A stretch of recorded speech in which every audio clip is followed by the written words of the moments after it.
Hello, everyone.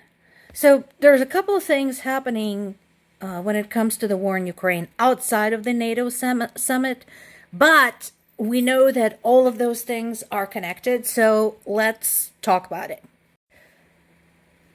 Several sources, including BBC, Reuters, The Guardian, CNN, are talking about the top Russian general who was fired after criticizing the army leaders.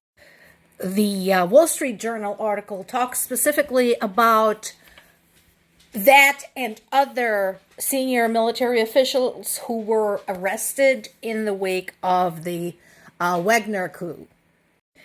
The adorable part is that, remember I had been telling you about General Armageddon? So they're now saying he's just resting. I guess those other senior officers have joined him. They will all be resting together now. And here is something I want to point out. I pointed this out before, but I want everybody to keep this in the forefront of their mind. The guy who got fired for criticizing the government has no problem with the war. He has no problem with the war.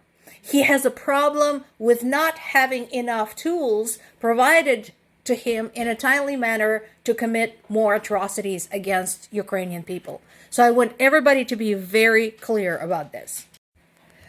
Russia's nuclear chief says that only a complete idiot would scheme to blow up the Zaporizhzhia nuclear power station.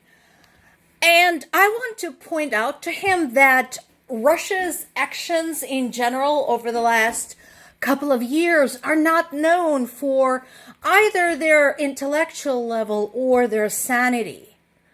I read Russian news for education. My brain curdles when I read them. They make Florida look sane. Those of you living in America know what I'm talking about. So, yeah, just because only an idiot would do this doesn't mean Russia wouldn't. President Biden is being lauded for his speech at the NATO summit. And yeah, it was a good speech. It was very powerful, very well written, communicated all the right things. However, I want to point out the following injustices that still exist and threaten not only Ukraine, but the democracy all around the world.